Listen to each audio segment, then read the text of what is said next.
మనిషి మనిషిగా బతకడమే మర్చిపోయిన ఈ రోజుల్లోన బంధం, దాని విలువ ఏంటి, దాన్ని మనం ఎలా చూడాలి, ఆ పర్స్పెక్టివ్ ఏంటి, వీటన్నిటి గురించి ఇవాళ మనం ఆసక్తికరంగా చర్చించుకుందాం. ఇవాళ మనతో పాటు ఉన్నారు ప్రత్యేకమైన అతిథి వైబ్రెంట్ విజయ గారు. బంధానికి కోచింగ్ అవసరం వచ్చిన గడియలు ఇప్పుడు. రిలేషన్షిప్ లేకుండా, ఇమోషన్స్ లేకుండా మనిషి అవ్వడు కదా. అత్త కోడళ్ళు, కోడలు కూతురు కాదు, అత్త అమ్మ కాదు. అత్త కోడల మధ్య ఏమన్నా ఫ్రిక్షన్ ఉంది అంటే, నేను మా అత్తగారితో మాట్లాడే ముందు ఒక విజువలైజేషన్ అనేది చేయాలి. ఇవన్నీ మైండ్ వర్క్ అండి. ఏది చేయాలన్నా, నేను ఏ యాక్షన్ చేయాలన్నా, ఏ ఫిజికల్ యాక్షన్ చేయాలన్నా, రిలేషన్షిప్లో అయినా ఎక్కడికన్నా మైండ్లో అయిపోవాలి, ఫస్ట్ ఫిక్స్ అయిపోవాలి. పేరెంట్స్కు చైల్డ్స్కు మధ్య ఉన్న రిలేషన్ కేవలం ఫెసిలిటేటింగ్ అండ్ జస్ట్ కన్వీయింగ్ అనే దానికే పరిమితం అయిపోతుంది. ఎమోషనల్ క్వశ్చన్ ఎక్కడ పోతుంది? కేరింగ్లో ఉంది కదా. కేరింగ్ అనేప్పుడు వచ్చి అంటే అన్నం తిన్నావా, లేదా నువ్వేం చేసావు ఈరోజంతా, ఇవి కాదు. Caring is something like a bond that you create with your kid. అంటే ఎలా ఉండాలంటే, పాప నాకు తెలుసు నువ్వేం చేసినా నేనున్నాను, ఆ బాండింగ్ రావాలి. నువ్వేం చేస్తున్నా నా చెయ్యి నీ మీద ఉంది. హాయ్, హలో, అందరికీ నమస్తే. 24/7 న్యూస్ ఛానల్కు స్వాగతం, సుస్వాగతం. మనిషి పుట్టడమే ఫ్రీగా పుట్టాడు, కానీ పుట్టిన వెంటనే బంధాల్లో చిక్కుకున్నాడు. అది ఇంగ్లీష్లో man born free but he is always in chains. పుట్టగానే అమ్మ, నాన్న, మేనమామ, మేనత్త, పిన్ని, బాబాయ్, తాత, అవ్వ అన్ని బంధాలు చుట్టుముట్టుతుంటాయి. మళ్ళీ ఈ బంధాల నడమ కడదాకా మనిషి సాగాలి, సంతోషంగా ఉండాలి అంటే ఈ బంధాలని అర్థం ఎలా చేసుకోవాలి, అపార్థానికి దూరంగా ఎలా ఉండాలి, అసలు బంధం అంటేది గట్టిదా లేకుంటే బలహీనమా, ఎలాగా కష్టాలు ఉన్నప్పుడే బంధం విలువ తెలుస్తుంది అని అంటారు. A friend in need is friend in need అంటారు. Blood is thicker than water అంటారు. ఇవన్నీ ఏంటి, అసలు బంధాన్ని మనం ఎలా నిర్వచించాలి? ఈ యాంత్రిక ఆధునాతన యుగంలోన మనిషిగా బతకడమే మర్చిపోయిన ఈ రోజుల్లోన బంధం, దాని విలువ ఏంటి, దాన్ని మనం ఎలా చూడాలి, ఆ పర్స్పెక్టివ్ ఏంటి, వీటన్నిటి గురించి ఇవాళ మనం ఆసక్తికరంగా చర్చించుకుందాం. ఇవాళ మనతో పాటు ఉన్నారు ప్రత్యేకమైన అతిథి వైబ్రెంట్ విజయ గారు. ఈమె life and emotional coach. So జీవితం అంటే ఏంటి, రిలేషన్షిప్ అంటే ఏంటి, ఎమోషన్ అంటే ఏంటి, అన్ని విషయాలు మాట్లాడుకుందాం. ఇవన్నీ కూడా మనలో ఉన్న అంశాలే, మనకు సంబంధించిన అంశాలే. ఇక మనం మాట్లాడేద్దాం. నమస్తే మేడం. నమస్తే అండి. బాగున్నారా? బాగున్నాను. So your smile tells that you are very vibrant. Thank you. So సార్థక నామధేయులు. మీరు రిలేషన్షిప్ కోచ్ అని అంటారు కదా, అసలు బంధానికి కోచింగ్ అవసరం వచ్చిన గడియలు ఇప్పుడు అలా అయిపోయింది. అంటే చిన్నప్పటి నుంచి మనం పెరిగిన ఆ వాతావరణంలో ఇప్పుడు మనం లేము. అలాంటి టైంలో కోచింగ్ అనే ఒక పదం వచ్చేసింది. ఎందుకు అంటే, రిలేషన్షిప్ లేకుండా, ఇమోషన్స్ లేకుండా మనిషి అవ్వడు కదా. మెకానికల్గా పని చేయడం వేరు, బంధాలతో కూడుకొని పని చేయడం వేరు. అక్కడే మన ఈ రిలేషన్షిప్ గురించి అర్థం చేసుకొని పనులు ఉంటాయి. అంటే లైఫ్ చాలా బిజీ అయిపోయింది, ఇప్పుడు నాకు మాట్లాడడానికి టైం లేదు అంటే, ఇన్ కేస్ ఇప్పుడు న్యూక్లియర్ ఫ్యామిలీ అయిపోయింది కదా మధు గారు. అయితే ఎలా ఉంది అంటే, హస్బెండ్, వైఫ్, చైల్డ్, అది కూడా ఒక్క చైల్డ్, ఇలాంటి పరిస్థితి నానో ఫ్యామిలీలో ఉన్నారు. అమ్మకు ఫోన్ చేయాలి, నాన్నతో మాట్లాడాలి, లేదా బ్రదర్ సిస్టర్స్ అనే రిలేషనే పోయింది, కాంపిటీషన్ అయిపోయింది. బ్రదర్ బాగా సంపాదిస్తున్నాడు, సిస్టరు వాళ్ళ ఆయన చాలా బాగా చూసుకుంటున్నారు, నన్ను నువ్వు చూసుకోవట్లేదు. ఇలాంటి ఒడిదుడుకులున్న పోలికలు, కాంపిటీషన్, కంపారిజన్, ఇలాంటి వాటిలో సతమవుతున్న వాళ్ళే ఇప్పుడు ఎక్కువ శాతం కనిపిస్తున్నారు. దానివల్ల అయ్యే ఆ ప్రక్రియలో ఇలాంటి కోచింగ్ అనేది అవసరం వచ్చేసింది. సో ఇది పరిస్థితి ఇప్పుడు. ఈ కోచింగ్ వల్ల ఏమి మెరుగు చేయొచ్చు మీరు భావిస్తారు? What we can do better? So basically మనం అందరము ప్రేమ స్వభావం, మనకు ద్వేషము, ఈర్ష్య ఇలాంటివి అసలు లేవు. ఇవన్నీ మనం సొసైటీని చూసి నేర్చుకున్నాం. అంటే ఓ ఇలా ఉంటేనే బాగుపడతామేమో, అంటే హానెస్టీగా ఉండకూడదేమో, కొంచెం మన మీద మనము సెల్ఫిష్గా ఆలోచించాలేమో, ఇలాంటి ఆ పరిస్థితిని మనం ఎక్కడ వాడాము, మన రిలేషన్షిప్లో వాడేసాం. అమ్మతో, నాన్నతో, ఫ్రెండ్స్తో, జాబ్లో, ఈ అన్ని ప్రాక్టికల్గా మనం ఎక్కడ వాడేసాము, మనం ఉన్న పరిస్థితిలో వాడేసాం. ఆ ఆ ఒడిదుడుకులు, ఆ దాంట్లో ఫ్రస్ట్రేషన్, యాంగర్, తెలియకుండానే ఎందుకో కోపం వస్తుంది, నాతో ఎవరు మాట్లాడరు, నాకు ఎందుకో నచ్చట్లేదు, ఇలాంటి ఒక వలయంలో మనం చిక్కుకున్నాం. అది మనం చెప్పలేము కూడా. ఎక్కువ బంధాలతో ఉంటే వేరే బంధాలకి ప్రాబ్లం, అంటే నువ్వు వాళ్ళతో ఎక్కువ ఉంటావు, నాతో ఎక్కువ ఉండవు. సో ఇలాంటి ఒక పరిస్థితిలో ఈ కోచింగ్ అనే అవసరం అనేది కలిగింది. ఈ కోచింగ్లో చేసేది ఏంటి అంటే, ఫస్ట్ ఒక మనిషిని అర్థం చేసుకోవడం, అంటే మెయిన్ సబ్ కాన్షియస్ మైండ్తో పని అవుతుంది.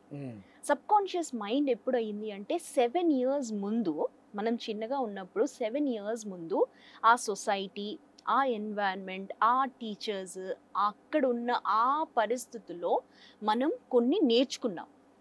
అంటే ఆ పరిస్థితుల వల్ల మనం ఎలా అయిపోయామంటే ఒక మెకానికల్ లైఫ్కి మనము రిలేట్ అయిపోయాం. అందుకే కదా న్యూక్లియర్ ఫ్యామిలీ ఇవన్నీ ఇప్పుడు చూస్తే మీకు ఒక 40 years ముందు నుంచి లేవు కదా, ఇప్పుడిప్పుడే కదా అన్నీ వచ్చాయి. అంటే గొడవలు అవుతాయి జాయింట్ ఫ్యామిలీ అయితే అని న్యూక్లియర్ ఫ్యామిలీకి వచ్చేసాం.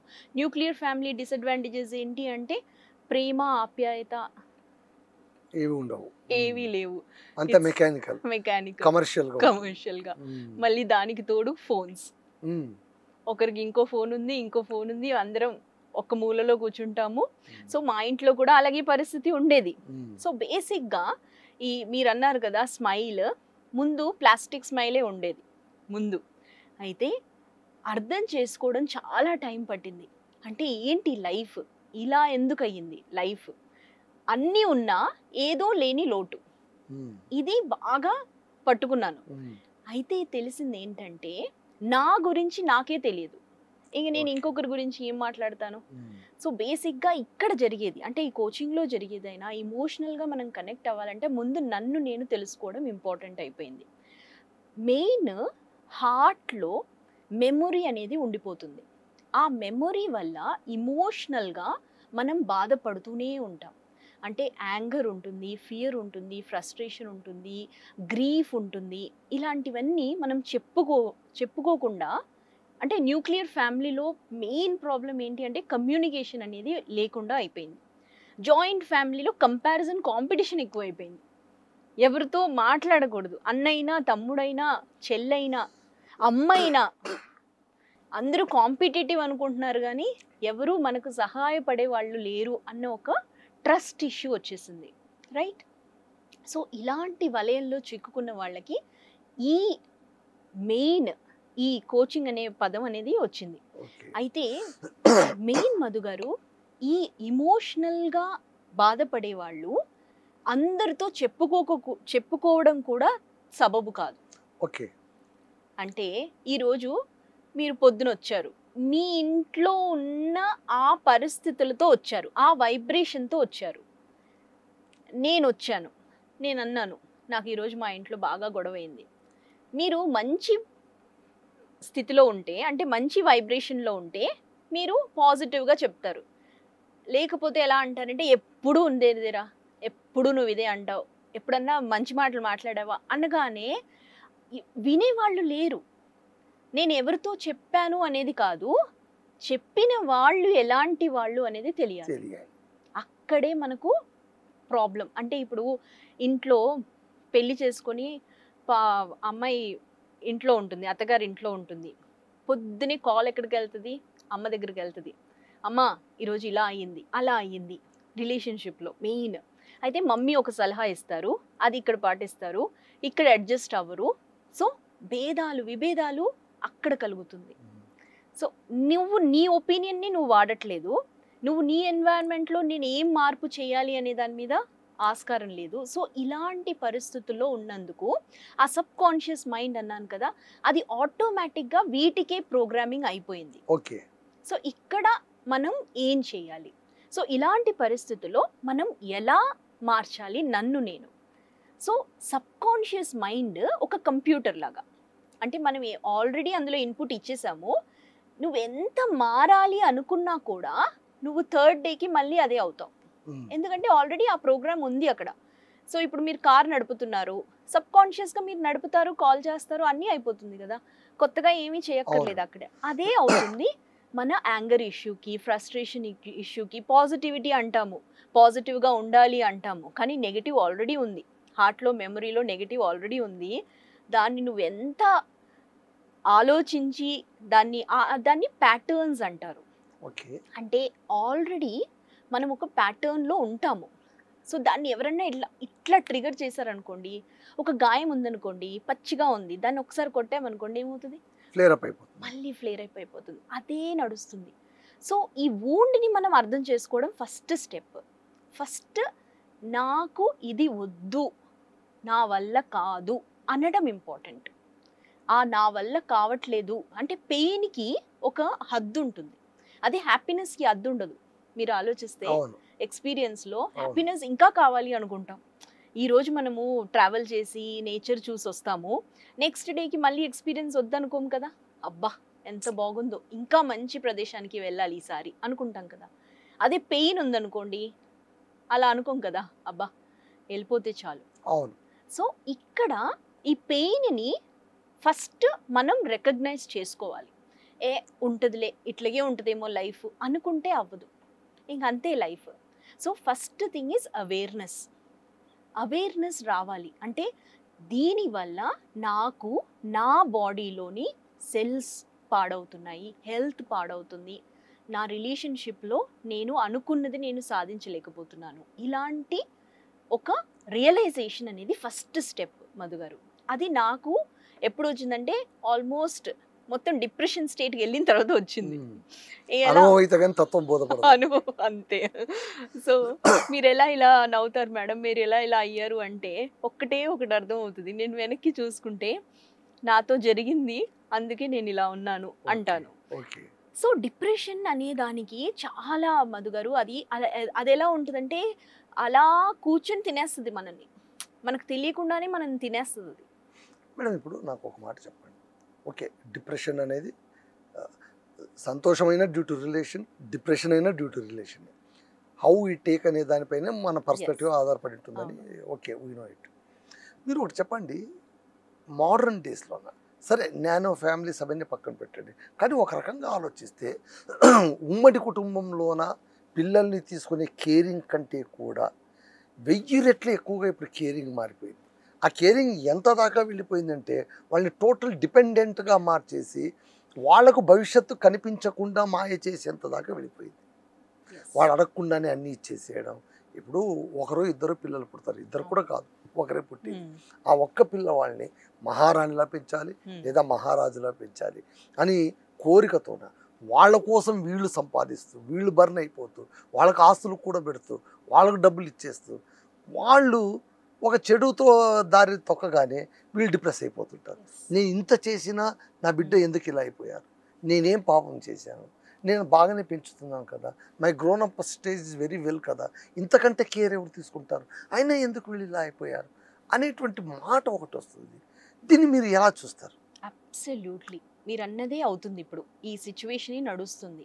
అయితే నేను ఒక్కటే అంటాను, మనము అంటే ఈ పేరెంటింగ్ ఉన్న వాళ్ళందరూ ఒక ట్రాన్సిషన్ స్టేజ్లో ఉన్నాం. అంటే మనం ముందు ఏం జరిగిందో కూడా తెలుసు, మనకి ఇప్పుడు ఇంటర్నెట్ ఏజ్లో ఏమవుతుంది అనే దాని మీద కూడా మనకు అవగాహన ఉంది. అయితే పిల్లలు ఇప్పుడు పుట్టిన ఆల్మోస్ట్ ఒక 10 years 15 years బ్యాక్ నుంచి పుట్టిన పిల్లలకి ఈ అవగాహన లేదు కదా, జాయింట్ ఫ్యామిలీ అనే అవగాహన లేదు, అప్పుడు మొబైల్ అనేది లేదు. సో బేసిక్గా మీరు చెప్పేది వాళ్ళు అర్థం చేసుకునే పరిస్థితిలో లేరు. అంటే మనము ఒకటి ఆలోచిస్తాం, పుట్టినప్పుడు ఆ బిడ్డ మీ సపోర్ట్ కోరుకుంటుంది. ఎందుకు? నడవాలి. ఆ సపోర్ట్ కోసం మనం ఏమనుకుంటాము, పుట్టినప్పటి నుంచి చనిపోయేంత వరకు ఆ పాపకి ఆ బాబుకి మన అవసరం అనే ఒకటి ఫిక్స్ అయిపోతాం. But we are not that. మనము ఒక ప్రాజెక్ట్ వాళ్ళ కోసం కాదు, మన ప్రాజెక్ట్ కాదు వాళ్ళు. మన ప్రాజెక్ట్ కాదు అనగానే షేక్ అయిపోతారు. ఎందుకు అంటే మిమ్మల్ని చూసి వాళ్ళు మీరు చెప్పేది వినరు, మీరు ఎలా ఉన్నారో అలా చూసి నేర్చుకుంటారు. సో అది ఇమిటేషన్. ఎగ్జాక్ట్లీ. సి నేను ప్లాస్టిక్ స్మైల్తో ఉన్నప్పుడు మా పాపకి తెలుసు నేను ప్లాస్టిక్ స్మైల్తో ఉన్నాను. బట్ వెన్ ఐ స్టార్టెడ్ అంటే నా జర్నీలో నేను నా గురించి ఆలోచించడం, నా గురించి నేను హ్యాపీగా ఉండడం చూసి పాప అనింది, అమ్మా నీ స్మైల్లో చేంజ్ ఉంది ఇప్పుడు అని. చూడండి, నాకు తెలియకుండానే పాప నన్ను అబ్జర్వ్ చేసింది చిన్నప్పటి నుంచి. నేను అనుకోలేదు ఆ ఏజ్లో ఆ పాపకి ఇంత అవగాహన ఉంటుంది అని. సో అది నడిచేది. సో బేసిక్గా మీరు హ్యాపీగా ఉంటే అంటే మీరు చేసే మొబైల్ ఫోన్లో మీరు ఎంతసేపు ఉంటున్నారు, మీరేమనుకుంటున్నారు, నేను జాబ్ పరంగా మొబైల్లో ఉంటున్నాను, వాళ్ళకి పని లేదు కదా అందుకని ఎందుకు మొబైల్లో ఉండాలి, మొబైల్లో కూడా మంచి మంచివి ఉన్నాయి కదా నేర్చుకోవడానికి. సి ఆల్వేస్ వరీతో అట్రాక్ట్ చేస్తామన్నమాట. మన పిల్లల్ని మనం ఎలా ఆలోచించాలి అంటే వాళ్ళు ఎప్పుడైనా సేఫ్గా ఉన్నారు అంటే ఆ థాట్ ప్యాటర్న్స్ అనేది మనలోనే మారాలి. నాలో మారినందుకే తను అలా అయ్యింది, అదే నేను వరీ పెట్టుకున్నాను అనుకోండి ఆ వరియే చూపిస్తారు. అంటే మన లా ఆఫ్ అట్రాక్షన్ అంటున్నాను కదా, ఆ లా ఆఫ్ అట్రాక్షన్ ఏం చెప్తుంది అంటే నువ్వు ఇంకొకరి గురించి ఆలోచించినప్పుడు వాళ్ళు సేఫ్గా ఉన్నారు, సపోర్టివ్ యూనివర్స్లో ఉన్నారు అనుకున్నప్పుడు పరిస్థితులు మారుతాయి, వాళ్ళ దగ్గరికి ఈ వరి అనేది దరిదాపులో కూడా రాదు. అండ్ వన్ మోర్ థింగ్, ఎప్పుడైనా పిల్లల గురించి మనము ఎవరేమన్నా రియాలిటీ ఎలా ఉన్నా మనం వాళ్ళని ఎలా చూడాలి అనుకుంటున్నామో అలాగే చూడాలి. ఎందుకంటే ఇట్స్ అ లెర్నింగ్, ఎప్పుడు మిస్టేక్ ఉండదు లైఫ్లో. మనం ఆలోచించిన మన లైఫ్ ఎక్స్పీరియన్స్ని మనం చూసుకున్నా కూడా ఎప్పుడూ ఎక్కడ మిస్టేక్ అనేది జరగలేదు. సో ఒక పార్ట్ అంటే ఒక పార్ట్ని వాళ్ళు ప్లే చేస్తున్నారు, ఆ పార్ట్లో మనం వాళ్ళకి ఫెసిలిటేట్ చేస్తున్నాం అంతే. సో వాళ్ళ లైఫ్ని వాళ్ళే సక్రమంగా మార్చగలుగుతారు. కానీ మనలోని ఆ చేంజెస్ని మనం తీసుకొస్తే వాళ్ళు దాన్ని చూసి నేర్చుకుంటారు. సో ఇట్స్ అ వెరీ అంటే హ్యూమన్ రిలేషన్షిప్కే అసలు మెయిన్, మనం పుట్టిందే హ్యూమన్ రిలేషన్షిప్ అర్థం చేసుకోవడానికి. సో ఇక్కడ మనము అర్థం చేసుకొని మన వాళ్ళతో మంచిగా ఉన్నామనుకోండి, హెల్త్ పరంగా, మనీ పరంగా, కెరియర్ పరంగా అన్నీ మనకు సక్రమంగా జరుగుతుంది. సో ఇక్కడ ఈ రిలేషన్షిప్ మీద మనం మాట్లాడి మనం ఆ కమ్యూనికేషన్ని మనం సక్రమంగా పెట్టామనుకోండి, వేరేవన్నీ ఈజీగా ఆ ముడ్లన్నీ ఉన్నాయి కదా అవన్నీ అలా క్లియర్ అయిపోతాయి. ఇప్పుడు ఒక విషయం చెప్పండి, పేరెంటింగ్ అండ్ చిల్డ్రన్ ఇప్పుడు అతి పెద్ద ప్రాబ్లమాటిక్ పెద్ద సమస్య సమాజంలో ఇప్పుడు మనకు కనిపిస్తున్నది ఏంటంటే పేరెంట్స్ కరెక్టా పిల్లలు కరెక్టా. వీళ్ళ మధ్య ఉన్న ఇంకో పెద్ద సమస్య ఏంటి, జనరేషన్ గ్యాప్. అసలు ఈ జనరేషన్ గ్యాప్ అనే దాన్ని ఉంటుందంటారా? అంటే ఒక జనరేషన్ నుంచి ఇంకో జనరేషన్కి ఆలోచనలు మారకూడదని కాదు, మారిన ఆలోచనలను అర్థం చేసుకోలేనంత అజ్ఞాన స్థితిలో అయితే వీళ్ళు ఉండరు కదా. మళ్ళీ ఎందుకు ఆ పేరెంట్ పొజిషన్లో రాగానే అలాగే అంటే ఏంటి, ఒక పోలీసింగ్ లాగానే, అంటే పేరెంటింగ్ అనేది పోలీసింగా ఆర్ కేరింగా, ఏది తేల్చుకోలేని పేరెంట్స్కు మీరేం చెప్తారు? పేరెంటింగ్ పోలీసింగ్ మంచి వర్డ్ని యూజ్ చేశారు, అంటే కరెక్ట్గా నడిచేది చెప్పారు. పోలీసింగ్ అయిపోయింది అంటే ఏదన్నా పాప ఆ బాబు వచ్చి నేను ఫెయిల్ అయ్యాను అని చెప్పడానికి భయపడతారు. ఏదన్నా తప్పు చేశాను అనగానే ఫస్ట్ వాళ్ళ థాట్లో మనమే రావాలి అంటే నేను ఫెయిల్ అయినా నేనేం చేసినా మా అమ్మ మా నాన్న ఏమనరు, వాళ్ళే నన్ను అర్థం చేసుకుంటారు అనే స్థాయికి రావాలి. అంటే వాళ్ళ లైఫ్ ఈజీగా అయిపోదా? ఇప్పుడు ఆ సీరియస్నెస్ అనేది లేకపోతే నేను బోత్ వేస్ చెప్తున్నాను. ఇప్పుడు వాళ్ళు పరిగెడుతున్నారు, వాళ్ళ ఇష్టం, వాళ్ళు ఫ్రీగా ఎగురుతున్నారు, ఓకే. ఎక్కడో ఒక చోట అదేదో రాంగ్ పోతుంది, దారి తప్పుతున్నారు లేదా మిస్టేక్ అని జరుగుతుంది అన్నప్పుడు సరిదిద్దాల్సినటువంటి అవసరం కానీ బాధ్యత కానీ తల్లిదండ్రులకు లేదా? అలా చేస్తే తప్పవుతుందా? పిల్లలు ఎందుకు దాన్ని అర్థం చేసుకోరు?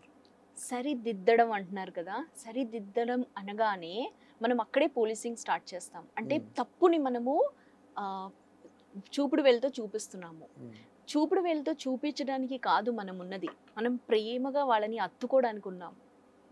మనము కేరింగ్ అన్నారు కదా, అది మన ఓన్లీ వర్క్ కేరింగ్. మీరు వినండి, వాళ్ళు ఎందుకు ఇలా అయ్యారు, ఎందుకు చేశారు, ఎప్పుడన్నా వినడానికి ట్రై చేశారా, లేకపోతే ముందే వరి అయిపోయి ఒక ఎక్స్ప్రెషన్కి వెళ్ళిపోతారు, ఇది నా పిల్లతో జరిగిందా, అట్లెట్లా అవుతుంది అనే ఆ ఫైటింగ్ మోడ్కి వెళ్ళిపోతాం. అంటే వాళ్ళకు సోషల్ కాంప్లెక్సిటీస్ అన్నీ చుట్టూ. అంటే నాకు అనిపిస్తుంది ఇది వాళ్ళలోని ఈ కాంప్లెక్సిటీ రావడానికి ప్రధాన కారణం ఏమై ఉండొచ్చు. అంటే ఇది బయటికి తెలిస్తే నలుగురు ఏమనుకుంటారు అనేదేనా, లేదా మా అమ్మాయి ఎందుకు ఇట్లా చేసింది, లేదా మా అబ్బాయి ఎందుకు ఇట్లా చేశాడని? వై మీ అంటే నేను నా ఈగో హర్ట్ అయిపోయింది. అది ఈగో అవుతుందండి. ఈగో అంతే.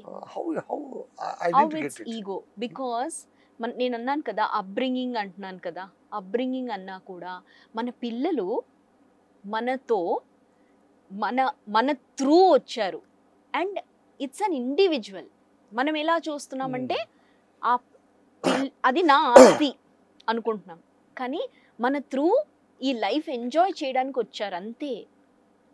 మన లైఫ్, నా లైఫ్లో నా డ్యూటీ ఏంటి అంటే పేరెంటింగ్లో main caring, next is facilitating. వాళ్ళకి అవసరమైనది మనం ఇవ్వడం. అవసరం అన్నాను, నీడ్స్. వాళ్ళకి ఇవి రెండు మనం కలిగించిన తర్వాత మనం ఎలా ఉండాలి అంటే ఆ ప్రేమను వాళ్ళు అర్థం చేసుకునేటట్టు ఉండాలి. ప్రేమ అనేది మనము చూపించలేం కదా, అది రావాలి. సో మీరు అన్నట్టు ఆ వలయంలో ఉన్నప్పుడు, అంటే ఈ కైండ్ ఆఫ్ షాక్లో ఉన్నప్పుడు మీరు ప్రేమ ఎక్కడిస్తున్నారు అంటే, if you do not have love towards your kid is there అంటాం. అంటే క్వాలిటీ టైం స్పెండ్ చేస్తాను, ఇట్లాంటివన్నీ విన్నాము కదా. సో బేసిక్గా this will not work out. Heart to heart connection అవ్వాలి. అంటే పాప ఇప్పుడు ఎక్కడున్నా కూడా మీకు ఆ కాన్ఫిడెన్స్ ఉండాలి. ఎక్కడున్నా తను నా కోసం ప్రేమతోనే ఉంది. నా గురించి ఆలోచించేటప్పుడు ప్రేమగా ఆలోచించాలి. That is their life. వాళ్ళ లైఫ్లో వాళ్ళకి ఏం కావాలి అనే దాని మీద వాళ్ళకి స్పష్టత రావడానికి ఆ ఎక్స్పీరియన్సెస్ కలిగాయి అనుకోవాలి. లైఫ్లో ఎప్పుడైనా నాకు ఏమొద్దు అని రావడమే ఇంపార్టెంట్. అది రాకపోతే మరి నువ్వేమి ఆ జీవించడంలో అర్థం ఏముంది? If at all you see big everything is there, అంటే అన్నీ ఉన్నాయి, అయినా కూడా ఏదో వెలతి అనేది ఉంటుంది కదా ఒక మనిషికి. అదేంటి అనేది తెలియగలిగితే ఆ పాపకో బాబుకో, అంటే creative people are really lucky. Actual చెప్పాలంటే creative people had a very good childhood. ఎందుకంటే మీరు ఆలోచించండి, ఆ చైల్డ్ని వాళ్ళ పేరెంట్స్ అలా వదిలారు, అందుకు వాళ్ళు సక్సెస్ అయ్యారు. ఎందుకంటే ప్రతి మనిషిలో టాలెంట్ అనేది ఉంటుంది, దాన్ని మనం ట్యాప్ చేయగలగాలి. సో ఇలాంటి పరిస్థితుల్లో ఉన్నప్పుడు ఈ ప్యాటర్న్స్ అనేది, నేను చెప్పాను కదా, సబ్కాన్షియస్ మైండ్లో ఆటోమేటిక్ ప్రోగ్రామింగ్ అనేది ఉంటుంది. సో బేసిక్గా ఈ టైంలో మనం వైబ్రేషన్ని పెంచడానికి చూడాలి. అంటే చైల్డ్ ఇలాంటి పరిస్థితుల్లో ఉన్నప్పుడు మనం కౌన్సిల్ చేయకుండా, అంటే యాజ్ ఎ పేరెంట్, డాక్టరు ఎప్పుడు వాళ్ళ రిలేటివ్స్ని ఎప్పుడు ఆపరేట్ చేయరు. పెరటి చెట్టు వైద్యానికి పనికిరాదంటారు కదా. చూసారు కదా, అన్ని మనం చెప్పిన మనము వెనకనాటి అన్ని విద్యలు ఇప్పుడు పాటించాల్సిన టైం అయిపోయింది. చిన్నప్పుడు అనేవారు పెరటి చెట్టు వైద్యానికి పనికిరాదురా అని. అదే సేమ్ నడుస్తుంది ఇక్కడ కూడా. పేరెంటింగ్ అంటే కేరింగ్ అండ్ ఫెసిలిటేటింగ్ అంతే. మీకేమన్నా ఇష్యూ ఉంటే just let them speak to the right person. The right person will give them the right solution. అంటే మేడం నాకు అర్థం కాలేదు, అంటే అందరూ ఎలా డైజెస్ట్ చేసుకుంటారో ఐ డోంట్ నో. పేరెంట్స్కు చైల్డ్స్కు మధ్య ఉన్న రిలేషన్ కేవలం ఫెసిలిటేటింగ్ అండ్ జస్ట్ కన్వేయింగ్ అనే దానికే పరిమితం అయిపోతుంది. ఎమోషనల్ క్వశ్చన్ ఎక్కడ పోతుంది? ఆ కేరింగ్లో ఉంది కదా. కేరింగ్ అనేప్పుడు వచ్చి అంటే అన్నం తిన్నావా, లేదా నువ్వేం చేసావు ఈ రోజంతా, ఇవి కాదు. Caring is something like a bond that you create with your kid. అంటే ఎలా ఉండాలంటే, పాప నాకు తెలుసు నువ్వేం చేసినా నేనున్నాను, ఆ ఆ బాండింగ్ రావాలి. నువ్వేం చేస్తున్నా నా చెయ్యి నీ మీద ఉంది. అంటే అమ్మ అంటాం కదా, ఇప్పుడు మనము ఫెయిత్ అండ్ హోప్తో మనము అమ్మ చేసిన వంట ఏ మనిషికి నచ్చని వాళ్ళు ఉండరు, అంత ఇష్టం కదా. అమ్మ ఒడి అంటాం కదా. So this is what is caring, this is what I'm telling. అంటే ఇది కావాలి. Not about eating, not about desires, needs, wants, అవి కాదు. వాళ్ళు దానికోసం కాదు మీ దగ్గర ఉన్నది. మీ దగ్గర ఉన్నది ఆప్యాయత, ప్రేమ, వాత్సల్యం. ఇలాంటి ఆ క్వాలిటీస్ని మీరు మీలో ఎమిట్ చేస్తున్నారా లేదా? పొద్దున్న లేగానే ఫ్రస్ట్రేషన్, లేకపోతే ఇద్దరు దెబ్బలాడుకోవడం, లేదా ఇది ఈరోజు ఇలా అయ్యింది అలా అయ్యింది, బ్లేమింగ్, నువ్వు చూసుకోవట్లేదు నేను చూసుకోవట్లేదు. So this is what they are learning. And do you expect అంటే వాళ్ళు వచ్చి మీతో మాట్లాడతారు, మీతో వాళ్ళ విషయాలు చెప్తారనుకుంటున్నారా? సో ఇక్కడ ఫ్రిక్షన్ అనేది కలుగుతుంది. అంటే మన అట్మాస్ఫియర్లో మనం ఏం చేస్తున్నాం అనేది మనం అర్థం చేసుకోవట్లేదు. అంటే ఇక్కడ ఏమవుతుంది అనే దగ్గర మనము మన ఇంట్లో అయ్యే పరిసరాల గురించి మనం అస్సలు ఆలోచించం.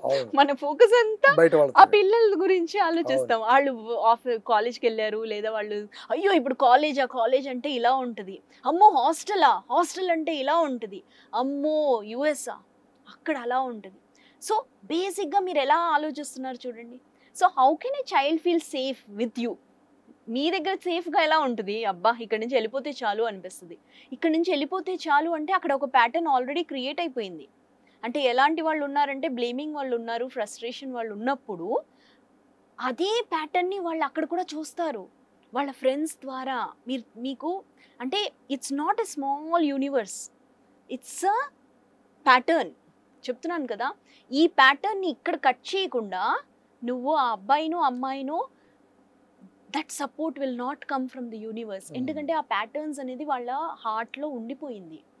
దాన్ని మనము కట్ చేయాలి అంటే ముందు దీన్ని ఒక సొల్యూషన్ కింద మార్చాలి. అంటే మన ఇంటిని మనం బృందావనం కింద మార్చాల్సిందే. అది మన చేతిలో ఉంది. మేడం ఇప్పుడు ఓకే, ఇది బాగుంది. కాకపోతే నేను అంటే ఒక చోట మనకు డైరెక్టర్ త్రివిక్రమ్ గారు ఒక మాట అన్నారు. ఆయన ఏమన్నారంటే, నాన్న చిన్నప్పుడు హీరోలో ఉంటాడు, ఒకానొక స్టేజ్ వచ్చిన తర్వాత 10 మంది దగ్గర నా గురించి మాట్లాడుతున్నప్పుడు చూసావా నా కోసం పోరాడతాడని. కానీ పక్కింటి వాళ్ళ డాడీ వానికి ఏదో కొనిపించి నాకు కొనిపించకపోతే డాడీ దగ్గర డబ్బులు ఉన్నట్లు లేదు అనిపిస్తుంది. ఇంకా కొద్ది దూరం పోయాక అసలు నాన్న అసమర్థుడు, ఏం చేత కాదు, ఊరికి అనవసరంగా హీరో అనుకున్నాను అనిపిస్తుంది. ఎప్పుడైతే నా సంసారం స్టార్ట్ అవుతుందో మొదటి రోజు అరే ఇంత కష్టం ఉంటుందా లైఫ్ అంటే, పర్లేదు బాగానే లాక్కొచ్చినట్టున్నాడే ఈయన అని అనిపిస్తుంది. ఇంకా కొద్ది దూరం పోయిన తర్వాత పిల్లలు వాళ్ళంతా పుట్టిన తర్వాత అమ్మో పేరెంటింగ్ ఇంత కష్టమా, నిజంగా నాన్న గ్రేట్ అనిపిస్తుంది. ఆలోగా నాన్న ఉండడు అని. అబ్సల్యూట్లీ. అంటే మనం అండర్స్టాండ్ చేసుకోవడానికి జీవితకాలం పట్టే టైమే అయితే ఎవరికి అర్థమవుతారు, అర్థమయ్యేలాగా ఎవరు ఉంటారు, ఎవరు ఉండరు. సో బేసిక్గా మీరు దీన్ని మనం ఎలా కరెక్ట్ చేసుకోవాలి? కరెక్ట్ చేయడానికి ఫస్ట్ నేను అన్నాను కదా, ఫస్ట్ మెట్టు అవేర్నెస్. నేను బాగుపడాలి అనే ఒక ధ్యాస మనలో రావాల్సిందే. ఏ స్టేజ్లో ఉన్నా మీరు అన్నట్టు ఇప్పుడు ఈ లైఫ్ సైకిల్లో మీరు ఏ స్టేజ్లో ఉన్నా కూడా ఓన్లీ వన్ థింగ్, నేను ఇలా ఉండడం నాకు ఇష్టం లేదు. అంటే పెయిన్కి ఒక అద్దు ఉంటుంది అంటున్నాను కదా, లైఫ్ అయిపోయింది ఇప్పుడు ఏం లేదు కాదు. Let it be a retirement stage also.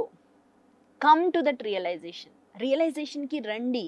నా లైఫ్ని నేను నాకు కావలసిన విధంగా మార్చుకోవాలి, నాతో నా బంధం అలాగే ఏర్పడాలి. అంటే నేను ఒక ఎగ్జాంపుల్ నా గురించే చెప్తాను. మా మదరు నాతోనే ఉండేవారు ముందు నుంచి, ఇప్పుడు కూడా ఉంటున్నారు. అయితే ముందు నా లైఫ్లో మై మదర్ అంటే నా మదర్ ప్యాటర్న్ ఎలా ఉంది అంటే same ditto my mother pattern only my husband pattern అనమాట. అట్లా అయిపోయింది. అంటే ఎక్కడికి వెళ్ళావు, ఏం చేస్తున్నావు, సో కన్సర్న్ ఆ కన్సర్న్ అనేది ఒక ప్యాటర్న్ అయిపోయింది. ఆ ప్యాటర్న్లో ఉన్నప్పుడు ఏ స్టేజ్ వరకు వచ్చింది అంటే till my daughter is 18 years old, అంతవరకు ఆ ప్యాటర్న్ నడిచింది అంటే ఆలోచించండి. నేను ఆల్మోస్ట్ అదే ప్యాటర్న్లో జీవించేశాను. ఆ తర్వాత ఆఫ్టర్ దాట్ ఐ రియలైజ్డ్ అయ్యో ఇది ఒక ప్యాటర్న్ నడుస్తుంది నా జీవితంలో.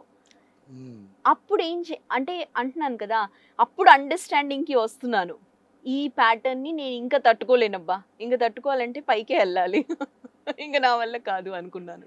సో ఆ స్టేజ్ వరకు రావద్దు అంటున్నాను. First stage is realisation.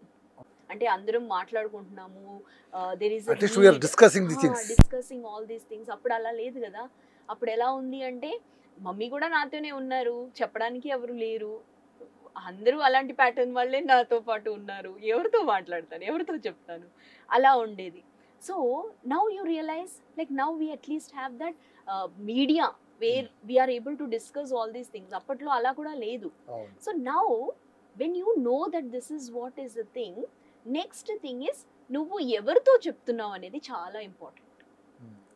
నేను ఎవరిని పడితే వాళ్ళతో చెప్పలేను కదా, చెప్పకూడదు కూడా, అడ్వాంటేజ్ తీసుకునే వాళ్ళు ఉంటారు. So now this is the first show I think I shared about my relation and all that. సో ఇక్కడ ఎవరితో చెప్పాలి అనే దగ్గర నాకు చాలా బ్లాకేజ్ ఉండింది. Almost so many years it's been passed. So but luckily నా ఇమోషనల్గా కనెక్ట్ అవ్వడానికి coach, I got the right coach at the right time. అలా అని ఆయనతో ఇలా చెప్పలేదు ఇట్లాంటివి ఉన్నాయి పరిస్థితులు అని. బేసిక్గా అర్థం చేసుకున్నాను ఈ లా ఆఫ్ అట్రాక్షన్లో టెక్నిక్స్ ఎలా ఉంటాయి, ఎలా చేయాలి. అంటే ఒక సిగ్గు ఉంటుంది కదా, మన ఇంటి విషయాలు ఇంకొకరికి ఎందుకు చెప్పడం అనేసి law of attraction technique start చేశాను. అది అప్లై చేయడం మొదలెట్టాను నా రిలేషన్షిప్లో. సో వర్క్షాప్స్ అటెండ్ అయ్యేదాన్ని. వర్క్షాప్స్ అటెండ్ అవుతున్న కొద్దీ మనము ఫస్ట్ ఏదన్నా ఆలోచిస్తే మనం ఎప్పుడైనా డౌట్ పడతాం, ఇదేం పని చేయదు అనుకుంటాం కదా. సో అదే విధంగా ఉండింది. So then I realized that this techniques are really working out for me. అంటే ఈ టెక్నిక్స్ ఎలాగైనా పనిచేస్తుంది, ఎక్స్పీరియన్స్ అయిపోయాను. అంటే తెలియకుండానే, అంటే మనం ఏమీ కష్టపడక్కర్లేదు, జస్ట్ ప్రాక్టీస్. నేను ఒకటే చెప్తాను, ప్రాక్టీస్, రిపిటీషన్, ఇంతే మనం చేయాల్సింది. మనం చేయాల్సిందంతా లోపలే, నా లోపలే ఉంది. నేను ఇంకొకరి మీద చెయ్యి చూపడం కన్నా ముందు చెప్తాం కదా, సేమ్ అండి అన్ని సామెతలు కరెక్ట్. మనం అంటాం కదా 4 fingers అది నిజం. అసలు నడిచిందంతా ఇక్కడ, అక్కడ ఎవరు విలన్ కాదు, ఇక్కడే అంతా విలనెస్. అసలు విలన్ మనలోనే, అసలు విలన్ నేనే అని అర్థమైపోయింది. అప్పుడు ఏం చేయాలి? విలన్నే మార్చుకోవాలి. విలన్ని మార్చుకోవడం ఎలా అంటే చాలా ఫస్ట్ అన్కంఫర్టబుల్ ఉంటుంది. అబ్బా నేనా అనిపిస్తుంది. ఫస్ట్ ఈగో వచ్చేస్తుంది అనమాట. ఈగో వచ్చేసింది. Then I realise that yes, చేంజ్కి టైం అయిపోయింది. ఇలాగే ఉంటే body will not listen to me. Body mind అస్సలు పని చేయదు. ఎక్కడన్నా వెళ్ళి జాబ్ చేయాలన్నా మన mind it will not give you support. Health will not support. Then I realised let me release this energy. So I did energy work చేస్తూ అక్కడ passion అనేది అర్థమైంది. నా లైఫ్ గోల్, నా ప్యాషన్ కూడా ఇదే అని అర్థమైంది. So that's when I got pulled. And ఆ టాపిక్స్, ఆ అడ్వాంటేజెస్ ఇవన్నీ అర్థం చేసుకొని లైఫ్ని నేను నాకు కావాల్సిన విధంగా మార్చుకున్నాను. అంటే 16 yearsలో ఉండాల్సిన ఆ విజయ ఇప్పుడు జీవిస్తుంది. So I'm so lucky. Late than never అన్నట్టు ఆ ప్యాటర్న్ని నేను కట్ చేసి ఇప్పుడు మా మమ్మీతో అంటే హక్ చేయకుండా, అమ్మ ఒడిలో పడుకోకుండా నాకు బాగా అనిపించింది అనమాట. అంతగా క్లోజ్ అయిపోయాను. So I got in to that I understand now what is the meaning of love. అక్కడ మా మమ్మీ కేరింగ్ చేసేది, అది కనిపించేది కాదు. ఇప్పుడు ఆ కేరింగ్కి విలువ అనేది నాకు తెలుసు. మేడం ఇంకోటి మేడం, అంటే క్రూషియల్ పాయింట్ ఇది ఏంటంటే, ఇప్పుడు పిల్లలు అవన్నీ వదిలిపెడితే అసలు యంగ్ అంటే అడాల్సెన్స్ లవ్ అంటాము, లవ్ అని అంటాము, ఇంకొకరు లవ్ చేస్తే తప్పేముంది, ఇంతకుముందు మీరు అన్నారు మనమంతా ప్రేమ జీవులమని. Mm. సో ఈ ప్రేమ అని చెప్పుకొని Mm. ఒక రిలేషన్తో ఉండాలని Mm. ఒక వయసులో అనుకుంటున్నప్పుడు Mm. పేరెంట్స్ ఏం చేస్తే బాగుంటుంది, వాళ్ళకు సపోర్ట్ చేయాలన్నా, వాళ్ళు ఎలా చూడాలి, వాళ్ళని ఇంకా మాట వినకపోతే ఏం చేయాలి, మాట వినేలా ఏం చేయాలి? బేసిక్ గా మీరు అన్నది ఒకసారి మళ్ళీ ఒక్కసారి క్వశ్చన్ చెప్పండి. చెప్పండి. నేను అనేది ఏంటంటే పిల్లలు Mm. అట్రాక్ట్ అవుతారు Okay. ఒక వయసు వచ్చాక, అవును. బయట తిరుగుతూ ఉంటారు, ఎవరో ఒకరు లైఫ్లో Mm. ఎదురవుతారు. ఎదురైన అంటే ఆ వయసు ఏంటంటే ఎదురైన ప్రతి ఒక్కరు మన వాళ్ళే అనుకునేటువంటి, ఎందుకంటే కొత్త మనుషులు కాబట్టి. అవును. ఆ పరిచయాల వలన ఆ అడాల్సెన్స్నే లవ్ అనుకునేటువంటి ఇన్ఫాక్చుయేషన్ని లవ్ అనుకునేటువంటి సిచ్యుయేషన్ సాధారణంగా ఉంటుంది. అవును. కొద్ది రోజులు పోయిన తర్వాత కొంతమంది లైఫ్లో ఎట్లుంటుందంటే ఇన్ఫాక్చుయేషన్ని లవ్ అనుకుని కొద్ది రోజులు పోయిన తర్వాత లేదు ఇన్ఫాక్చుయేషన్ అనుకుని ఉరికైపోయే వాళ్ళు ఉంటారు. అవును. కానీ దాన్ని సీరియస్గా తీసుకొని Mm. ఎవరు చెప్పినా వినకుండా Mm. లైఫ్ని ట్రాజిక్లో జార్చుకునే వాళ్ళను పేరెంట్ ఏం చేయాలి? సో బేసిక్ గా ఇక్కడ కూడా అంటున్నాను, లా ఆఫ్ అట్రాక్షన్ అనేది ఏమంటది అంటే వైబ్రేషనల్ మ్యాచ్ అనేది నడుస్తుంది. అంటే ఒక ఫెమినైన్ ఎనర్జీ, ఒక మస్కులైన్ ఎనర్జీ అనుకోండి. అవును, ఇవే కదా మనం అవును. అనుకునే ఇన్ఫాచ్యుయేషన్. అవును. ఇది సహజ సిద్ధం, human nature. Um, so that is the first point. Second point ఏంటి అంటే నా మ్యాచ్, నా వైబ్రేషన్ హై ఎనర్జీ అనుకోండి, ఆ హై ఎనర్జీ వాళ్ళే ఆ టైంలో కలిసేది. ఉమ్, అంటే రిలేషన్షిప్ అయ్యింది లేదా అవుతుంది అంటే నీ వైబ్రేషన్ ఎలా ఉంది అనేది తెలియాలి నీకు. అంటే నీ క్వాలిటీస్ ఏంటి, నీ ప్యాటర్న్ ఏంటి అనేది నీకు ఇంపార్టెంట్గా తెలియాల్సిందే. ఒక అమ్మాయి ఒక అబ్బాయి కలుస్తున్నారు అంటే ఆ అబ్బాయికి అవగాహన ఉండాలి, ఈ అమ్మాయి నుంచి నేను ఏ క్వాలిటీస్ని నేను కావాలి అనుకుంటున్నాను అని. So it has to be a clarity అనేది వచ్చిన తర్వాతే there has to be a relationship. అంటే ఎలా అంత ఓపిక నడుస్తుంది ఉంటుంది ఆ, జనాలకు. అది నేను అనేది ఏంటంటే ఇక్కడ ఏంటి అంటే these are all the reasons why there is a fluctuation. అయినా ఎనర్జీని మనం ఒక్కసారి రిలేషన్షిప్లోకి అయిన తర్వాత there are so many emotions that they get connected, um, right? Um, so ఎప్పుడైనా రిలేషన్షిప్ ముందు ఫస్ట్ మనకు అవగాహన రావాల్సిందే. So the qualities of a partner అనేది తెలియాల్సిందే. That is one of the lessons that an adolescent should know. అంటే మీరు అన్నట్టు infatuation, love, these are all like human part of life, హ్యూమన్లో కలిగే emotions. But there is something called emotional balance. Emotional balance కలగడం నేర్చుకోవాలి. So that is a skill. మనము ఎలా skill నేర్చుకుంటాం, అందరూ అన్ని స్కిల్స్ అంటే ఇది ఈ నేర్పిస్తారు. స్కిల్ అనేది ఒకరు నేర్పియాలనా, ఎక్స్పీరియన్స్ వల్ల వాళ్ళకి రావాలనా? Experience is like a learning or manifestation. Only two things అవుతాయి. ఒకటేంటి, సక్సెస్ అవుతుంది ఆ రిలేషన్షిప్, లేదా ఫెయిల్యూర్ అవుతుంది. ఫెయిల్యూర్ అయినప్పుడు that has to be a learning, not a failure. Um, and then you can't get stuck there. Move on కావాలి. Move on కావాలి అంటే ముందు నీకు తెలియాలి నువ్వేంటి అని. ద అదర్ పర్సన్, నేను ఎప్పుడైనా ఏమన్నా అంటానంటే ఒక మిర్రర్ ఉంది, ఆ మిర్రర్లో మిమ్మల్ని మీరు చూసుకుంటున్నారు. మస్కులైన్ అండ్ ఫెమినైన్ ఎనర్జీ అన్నాను. So that femininity of that person is a reflection of you. అంటే నువ్వే అది, నీలోని తప్పులు నువ్వు, దెర్ ఈజ్ అ రీజన్ అక్కడ చూస్తున్నాం. అక్కడ. So everything comes in to you. First thing is, if there was a relationship, అంటే రిలేషన్షిప్లో ఏదన్నా ప్రాబ్లం ఉండింది అంటే ఆ ప్రాబ్లంకి సంబంధించిన సొల్యూషన్కి ముందు మనలోని ఆ ప్రాబ్లమ్స్ కలిగించిన ఆ సిచ్యువేషన్స్ని ఆలోచించి మనం అక్కడ వర్కౌట్ అవ్వాలి. ఆ క్వాలిటీస్ని మనం మార్చుకోవాలి. ఆ క్వాలిటీస్ని మార్చుకొని నాకేం కావాలి అనే దాని మీద అవగాహన ఉండాలి. మీరు చెప్పిందంతా థియరిటికల్గా చాలా అద్భుతంగా ఉంది. ఇంత మెంటల్ హొరైజన్ అనేది వాళ్ళకు ఎప్పుడు వస్తుందా? వస్తుంది. అంటే మనం అంటాం కదా, అంటే అంతవరకు పేరెంట్స్ వాళ్ళని ఎక్స్పెరిమెంటల్ బేసిస్ పైన వాళ్ళని వదిలేయడమేనా, లేకుంటే వీళ్ళ ప్రయత్నాలన్నీ కూడా వాళ్ళకు రివర్స్ అయ్యే సందర్భాలు ఏమైనా ఉంటాయి? అంటే ఇప్పుడు పేరెంటే మీరు ఇప్పుడు చెప్పినవన్నీ యాజ్ ఎ పేరెంట్గా నేను చెప్పాను అనుకోండి అవును, మా పిల్లలకు, నేను చెప్తే కనుక చాదస్తామని అనుకుంటారు, లేదా నాకు ఫ్రీడమ్ కట్ చేసేస్తున్నారు అనుకుంటున్నారు, నాకు ఆ మాత్రం స్వేచ్ఛ లేదా అనుకుంటారు. ఇంకా ఎక్కువ మాట్లాడితే నేను బయటికి వెళ్ళిపోతాను అంటారు. అంటే పేరెంట్ని థ్రెట్ చేయడానికి బ్రహ్మాస్త్రం చివరిది ఏంటంటే నేను వెళ్ళిపోతాను. దాంతో వీడు చచ్చిన కుక్కిన పెయిన్ లాగా పడి ఉంటారు అనమాట. సో ఇలా కాకుండా పేరెంట్ ఎలా చెప్తే పిల్లలకు అర్థమవుతుంది, దానికి ఏమైనా మెథడాలజీ ఉందా?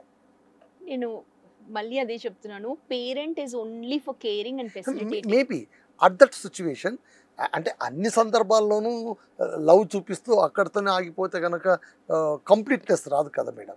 ఇప్పుడు కొన్ని సందర్భాల్లోన గైడ్ చేయాల్సి వస్తుంది, కొన్ని సందర్భాల్లోన అడ్వైజ్ ఇవ్వాల్సి వస్తుంది, కొన్ని సందర్భంలో కాషన్ చెప్పాల్సి ఉంటుంది. వింటారు వినరు అనేది second part. His role or her role at least to express their views or their opinion or sociological opinion on this pattern. At least they will think it of. అలాంటి సిచ్యుయేషన్ ఉండదంటారా?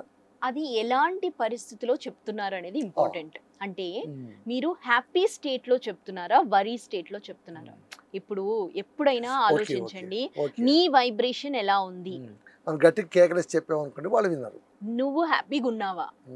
నువ్వు హ్యాపీగా ఉండి నువ్వు ఎప్పుడైనా ఒక పర్సన్తో, ఏ మనిషి అయినా ఈ రిలేషన్షిప్లో ఎప్పుడన్నా ఇంపార్టెంట్ ఏంటి అంటే ఫస్ట్ మనం హ్యాపీగా ఉండాలి, ఆ తర్వాతే సంభాషణ మొదలు పెట్టాలి.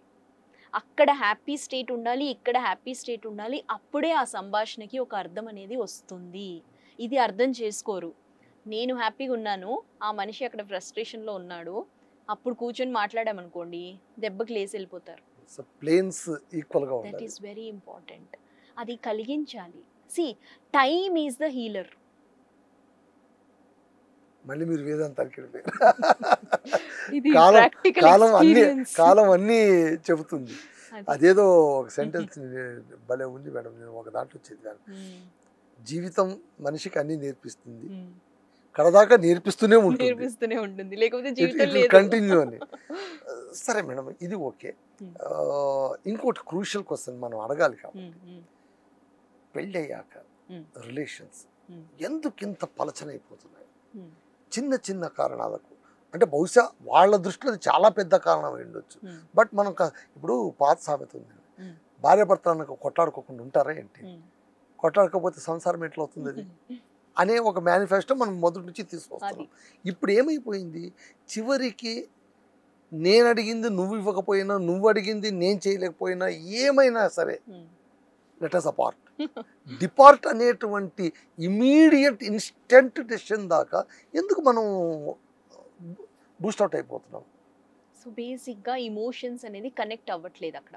సి 3 నీడ్స్ ఉంటాయి ఎవరికైనా, physical needs, financial needs, emotional needs. ఈ మూడిట్లో ఏది సాటిస్ఫై అవ్వకున్నా భార్యాభర్తలు డిపార్ట్ అవుతారు. దట్ ఈస్ ద లాజిక్ అక్కడ. సో బేసిక్గా ఇందులో గట్టిగా ఆలోచిస్తే, హానెస్ట్గా ఆలోచిస్తే ఏదో ఒకటి కట్ అయ్యి ఉంటుంది అక్కడ, ఏదో ఒకటి మిస్ అయ్యి ఉంటుంది, సైలెంట్గా మిస్ అయిపోయి ఉంటుంది. ఆ మిస్సింగ్ అనే పార్టీని కనుక్కోవాలి ఫస్ట్ మనం. ఒక భార్య భర్త అన్నప్పుడు వాళ్ళలోని బౌండరీస్ అనేది ఎవరికైనా important, right? So space, personal space ఉండాల్సిందే, ఎవరికైనా కావాల్సిందే. మన మధ్య స్పేస్ వద్దు, అవసరం లేదు, మన రిలేషన్ అద్భుతంగా ఉంది అనుకునే పరిస్థితి లేదు. బౌండరీస్ అనేది దాపరికాలు ఉండాలి. బౌండరీస్ అనేది దాపరికాలు. పర్సనల్ స్పేస్ అంటారు, దాన్నే మనం దాపరికం అంటాం. పర్సనల్ స్పేస్ అంటే నాకు నచ్చని పని మా ఆయనకి తెలియాలి, మా ఆయనకి నచ్చని పని నాకు తెలియాలి. I have to give space there. నాకు నచ్చని పని నాకు ఆయనకి నచ్చని పని తెలిసినప్పుడు నేను అది చెయ్యకుండా ఉండడం ఇంపార్టెంట్. అలాంటి ఒక బౌండరీని తీసుకురావాలి. అంటే కమ్యూనికేషన్ అనేది ఎలా ఉండాలంటే daily project. Husband and wife అనేది ఒక డైలీ ప్రాజెక్ట్ అనుకోవాలి. మనం ఏమనుకుంటాం, పెళ్ళి అయింది కట్టేసాం ప్రాజెక్ట్ కాదు అన్నారు, ఇప్పుడు భార్యాభర్తల మధ్య ప్రాజెక్ట్ ఉండాలి అంటున్నారు. అర్థమైంది కదా, ఎక్కడ నడుస్తుంది చూసారా, ఫ్యామిలీలో ఎక్కడ ఫ్రిక్షన్స్ అవుతున్నాయి చూసారా. Husband and wife is the main energy. అక్కడ అయ్యేది masculinity and femininity energy is getting that kind of conversion. ఆ ఇంట్లో శివ్ శక్తి, శివ్ అండ్ శక్తి, ఇంకేం కావాలి ఆలోచించండి. ఓకే మేడం, మీరు ఇట్లా అంటున్నారు కదా, నేను ఇంకొకటి అడుగుతాను క్రూషియల్గా. ఇప్పుడు అంటే మోడర్న్ డేస్ ప్రతి ఒక్కరూ ఎదుర్కొంటున్నటువంటి కామన్ ప్రాబ్లం, ఎవరు బయటికి చెప్పరు. పర్సనల్ స్పేస్ పేరిట పర్సనల్ సీక్రెట్స్ మెయింటైన్ చేసుకోవడం, ఇది నా హక్కు అనడం, నా లైఫ్లో నువ్వు వచ్చావే కానీ చొరబడొద్దు అని చెప్పడం, నువ్వు ఇంటల్జ్ కావద్దు, just you came in my life but you should not intervene in my things అనేటువంటి పర్స్పెక్టివ్ ఒకటి మొబైల్ దగ్గర అయిపోతుంది. ప్రతి ఒక్కరు కూడా లాక్ పాస్వర్డ్ పెట్టుకుని ఉంటారు. ఒకరి పాస్వర్డ్ ఇంకొకరు బ్రేక్ చేయడానికి కూడా పోరు. కానీ అదే కొన్ని సందర్భంలోన డిపార్ట్కు కారణాలు అయిపోతుంటాయి. ఇప్పుడు నాకు చెప్పండి, విచక్షణ అనేది మనకు ఇప్పుడు పర్సనల్ స్పేస్ ఉండాలి నిజమే. నా పర్సనల్ లైఫ్ అంటూ అంటే భార్యాభర్తలైనా, తల్లి బిడ్డలైనా, తండ్రి కొడుకులైనా వాళ్ళ ఇండివిజువల్ లైఫ్స్ వాళ్ళకు ఉంటాయి. కలిసి ఉన్న లైఫ్ వేరు, ఇండివిజువల్ లైఫ్ వేరు. ఆ ఇండివిజువల్ లైఫ్ డ్యామేజ్ కావాలని మేము కోరుకోము అని అంటారు. మరి ఈ సీక్రెట్స్ మెయింటైన్ చేయడాన్ని మనం ఎలా చూడాలి? ఇది అవసరమా? ఇది ఏమైనా ప్రమాదకరమా? ఎప్పుడైనా మీరు అన్నట్టు సీక్రెట్స్ మెయింటైన్ చేశారు అంటే there is something you are hiding. Yes, right. Open గా చెప్తారా, I will hide, it's my way. Hiding what's your headache అంటే దానికి మనం ఏం చేద్దాం? హైడింగ్ చేస్తున్నారు అంటే నమ్మట్లేదని అర్థమా? ఫెయిత్ లేదని అర్థమా? Main thing is about trust and loyalty. చూడండి, ఫ్రెండ్షిప్ కి రిలేషన్షిప్ కి డిఫరెన్స్ ఏంటి? There is only one thing, that is trust and loyalty. ఈ రెండు, ఫ్రెండ్షిప్ ఎవరితోనన్నా ఉండొచ్చండి. Relationship there has to be a trust and there has to be a loyalty. ఈ రెండు పదాలని మనం అర్థం చేసుకోవాలి in husband and wife relationship. ఇది రెండు ఉందనుకోండి, అలాంటి ఫ్యామిలీని చూడండి, హస్బెండ్ అండ్ వైఫ్లో loyalty and trust, you do not find that friction. ఇలా చూడగానే అర్థమైపోద్ది హస్బెండ్, ఇలా చూడగానే అమ్మాయికి అర్థమైపోద్ది మా ఆయన ఏం చెప్తున్నారు. అది that is what has to B built. It's not about మొబైల్లో పాస్వర్డ్ ఉంటే మేబీ తనకు ఆఫీస్కి వెళ్ళినప్పుడు అక్కడ ఎవరన్నా చూస్తారని పెట్టుకున్నాడేమో అని ఉండాలి, కానీ భార్య చూడకుండా ఉండడానికి పెట్టుకోవడానికి కాదు. అంటే ఇక్కడ ఏమవుతుంది అంటే ఇప్పుడు మనం ఎన్నో సీన్స్ చూస్తుంటాము, రియల్ లైఫ్లో కూడా ఉండొచ్చేమో. భర్త బాత్రూమ్కి వెళ్ళగానే భార్య మొబైల్ తీసి చూడము, భార్య అటు పడుకోగానే భర్త ఇట్లా బ్రేక్ చేయడానికి చూడము. All these are worries. పీపింగ్ అంటే worries. See, two things can happen. That is, నేను అంటున్నాను కదా, మన టెక్నిక్స్ ని మనం మార్చాల్సింది. See, all these are past vibrations. మనం వరీతో వచ్చాము, లేకపోతే wounded feminine అవ్వచ్చు. అంటే తన 7 years ముందు whatever that girl feels, always the father as the hero. అవును. And a guy makes mother as his heroine kind of thing. So అక్కడ wounded feminine or wounded masculine ఉంటుంది. ఆ ప్యాటర్న్ ఇక్కడ repeat అవుతుంది. ముందు పెళ్లి చేసుకున్నప్పుడు బాగుంటుంది, కానీ ఆ ఎనర్జీ వల్ల ఆ ప్యాటర్న్స్ ఉన్నాయి అన్నాను కదా సబ్కాన్షియస్ మైండ్లో, అలా మారిపోతారు. అంటే then I have to work on myself. మళ్ళీ ఇదే చెప్తున్నాను, I have to work on myself in such a manner. ఏం చేయాలి అంటే రెండే అవుతాయండి, ఆ మనిషి అన్నా మారుతారు, మనిషే మారిపోతారు. అంతే నడిచేది. మారడమో మార్చడమో. ఓకే, ఇంకో టాపిక్ అంటే మనం వెంట స్కిప్ అయిపోతాం, ఏమనుకోవద్దండి. అత్త కోడళ్ళు, కోడలు కూతురు కాదు, అత్త అమ్మ కాదు. ఈ బంధాన్ని మీరు ఎలా చూస్తారు? మీరు రిలేషన్షిప్ కోచ్గా ఇది సెట్ రైట్ అయ్యేటువంటి సమస్యనా, లేదా ఇది జాతీయ అంతర్జాతీయ సమస్య తరతరాలుగా వస్తుంది, ఇది ఇంతేనైనా ఇది ఇలాగే కొనసాగాల్సిందే అంటారు? అత్త కోడలు అనే ఒక ఎనర్జీని మీరు పరిచయం చేస్తున్నారు ఇప్పుడు. ఇంకోటి కూడా చెప్తున్నాను, కోడలు కూతురు కాదు, అత్త అమ్మ కాదు. సామెత మీరు ఎలా బిలీవ్ చేస్తే అలా. బిలీవ్ కాదు కదా, సామెతలు ఎక్కడ పుట్టుకొస్తాయి? మన జీవితాల నుంచి పుట్టుకొస్తాయి. అవి మేనిఫెస్టోస్, ఎవరో ఒకరు మేనిఫెస్టో చేసి ఉంటారు. అది అందరి లైఫ్ లోనూ కాస్త రియాలిటీ అనిపించింటుంది, రిలేట్ చేసుకుని ఓకే ఇది ఒక రిల్ అని అనుకుని ఉంటారు. మీరు దాన్ని డిఫరెంట్ గా ఎలా చెప్తారు కోచ్గా? మెయిన్ ఏంటంటే అత్త అమ్మ అయ్యే ఛాన్సెస్ కూడా ఉన్నాయి కదా. 99 100% ఇది సత్యం అని చెప్పలేదు కదా, ఇక్కడ ఉన్నారు అత్త అమ్మలాగా చూసుకునే వాళ్ళు కూడా ఉన్నారు. అయితే నేనేమంటున్నానంటే అత్త కోడల మధ్య ఏమన్నా ఫ్రిక్షన్ ఉంది అంటే మెయిన్ ఎప్పుడన్నా నేను మా అత్తగారితో మాట్లాడే ముందు ఒక విజువలైజేషన్ అనేది చేయాలి. ఇవన్నీ మైండ్ వర్క్ అండి. ఏది చేయాలన్నా, నేను ఏ యాక్షన్ చేయాలన్నా, ఏ ఫిజికల్ యాక్షన్ చేయాలన్నా, రిలేషన్షిప్లో అయినా ఎక్కడికన్నా మైండ్లో అయిపోవాలి. ఫస్ట్ ఫిక్స్ అయిపోవాలి.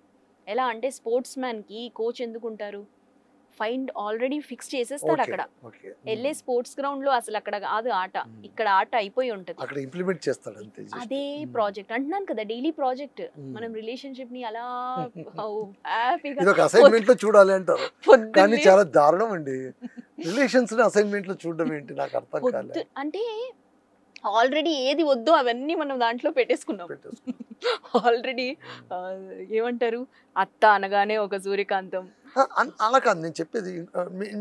అవతల ప్యాటర్న్ కూడా అత్త సూర్యకాంతం అని అనుకుంటారో లేదో, అమ్మ అని అనుకుంటే కనుక పోనీ అత్త కోడల్ని ఎలా చూడాలి అది చెప్పండి. పోనీ కొత్తగా ఇంటికి వచ్చి ఉంటుంది, కనీసం కొత్త అమ్మాయి అని చూడాలా, లేదు అంటే కనుక కూతురు లాంటిది అదే వహిస్తుంది, ఒక మాట అంటే ఆ మాత్రం తీసుకోదా ఏంటి, అంత ఇగో ఏంటి అనుకున్న మనస్థితి ఉన్న వాళ్ళకు మీరేం చెప్తారు? పరివర్తన అనేది, చేంజ్ అనేది ఎక్కువ కండిషన్ ఉన్న వాళ్ళ దగ్గర వస్తుందా, తక్కువ కండిషన్ ఉన్న వాళ్ళ దగ్గర వస్తుందా? అంటే ప్యాటర్న్ ఎంత ఉంది అక్కడ అత్తలో? ఆల్మోస్ట్ 60 years నుంచి వాళ్ళు కండిషన్ లో ఉన్నారు, ఇక్కడ మనం 30 years లో వచ్చాం. అసలు ఈ ఫ్రిక్షన్ ఎందుకు వస్తుంది చెప్పండి? అత్త కోడళ్ళ మధ్య జాతి వైరం ఎందుకు వచ్చింది? అన్ని సొసైటల్ నార్మ్స్. అంటే ఎలా చేసేసారంటే సబ్ కాన్షియస్ అంటే మైండ్ లో. నాకు ఒక చోట నేను చదివాను, అది చెప్తే మళ్ళీ మీరు వేరేగా మాట్లాడతారని. నాకు ఒక చోట చదివింది ఏంటంటే, అప్పటిదాకా కొడుకు అమ్మ కొంగు పట్టుకొని తిరుగుతాడు, పెళ్ళైన తర్వాత పెళ్ళం దగ్గరికి వెళ్తాడు, ఈ అబ్బాయి దూరం కావడాన్ని తల్లిగా ఆమె జీర్ణించుకోలేకనే రివోల్ట్ అవుతుంది అనేటువంటి ఒక మాట ఉంది. సైకలాజికల్గా is it correct? Absolutely it is correct. ఒక నేను అంటున్నాను కదా, మీరు కేరింగ్ ఫెసిలిటేటింగ్ అని పెట్టకుండా ఇది నా సొంతం, నా ప్రాజెక్ట్ అని పెట్టేసుకున్నారు ఒక కొడుకుని. ఆ కొడుకుని ఒక ప్రాజెక్ట్ కింద చూసేసుకొని ఆ ప్రాజెక్ట్ ని ఇంకొకరికి ఇస్తే, సో బేసిక్ గా అక్కడ అయ్యేది దట్ ఈస్ ట్రూ. పెళ్ళయ్యేదాకా వాడి ఇష్టాలు, రేపు తిన్నావా, రేపు అడుగు. ఆశ్చర్యం ఏంటంటే పెళ్ళయ్యేంత వరకు అత్తనే బాధపడుతుంది, అమ్మనే బాధపడుతుంది, వాడు పెళ్లి చేయాలి, మంచి అమ్మాయిని వెతకాలి, మహాలక్ష్మిలా ఉండాలి. పెళ్ళైన మరుక్షణం నుంచి ఆ మహాలక్ష్మి కాస్త మహాకాళిలా మారిపోతుంది. ఎగ్జాక్ట్లీ. మా పిన్ని ఇంట్లో అదే నడుస్తుంది ఇప్పుడు. పెళ్లి కోసం చూస్తున్నారు, వెతుకుతున్నారు, కానీ ఎలా అంటదంటే నా కొడుకుని నేను వదిలి ఉండలేను. సి అమ్మాయి అంటే భార్య అమ్మ అవ్వదు, అమ్మ భార్య అవ్వదు. అదే నేను ఇంతకు ముందు చెప్పింది, అది తెలిసింది కదా. సో ఎందుకు, so there is a see నేనేమంటున్నానంటే పరివర్తన అనేది మీరు అత్తలో తీసుకురావడం కన్నా ముందు మీరు నేను చెప్పిన ఆ వైబ్రేషనల్ ఎనర్జీని ఫస్ట్ ప్రాక్టీస్ చేయాలి. అంటే అత్తతో మాట్లాడే ముందు ఫస్ట్ విజువలైజ్ చేయాలి, ఎలా ఉండాలి, ఏం చేయాలి ఒక గెస్ట్ తో లాగా కాకుండా, ఒక రకంగా లేదా ఒక రైవల్రీతో మాట్లాడినట్టు కాకుండా, because it's a love. See she also has love for her son కదా. నా కొడుకు అనే ఒక అంటే కోడల్ని అత్త ఎప్పుడు ఒక గ్రాబర్ లాగానే చూస్తూ ఉంటుంది. ఆ స్టేజ్ నుంచి ఆమెను కాస్త తగ్గించే ప్రయత్నం చేయాలి. అర్థం చేసుకొని అడ్జస్ట్ చేయడం అంటే ఈగోని, నేను అంటున్నాను కదా, ఈగో పెట్టుకొని మనం ఏ పని చేసినా అహం మనకు ఎప్పుడు సహాయపడదు. అహం అనేది తీసేయాలి. ఒక అమ్మని అమ్మలాగే చూడాలి, ఒక కోడలు అమ్మ కిందే లెక్క పెట్టాలి. ఎందుకంటే ఆ అమ్మ వల్లే కదా నాకు ఆ కొడుకు అనే ఒక గిఫ్ట్ వచ్చారు అనుకోవాలి. అట్లా ఆలోచించినప్పుడు ఎంత బాగుంటుంది అనుకోగలరా? అనుకుంటే ఎంత బాగుంటుంది అనుకోవాలి. అది నడిచేది అక్కడ.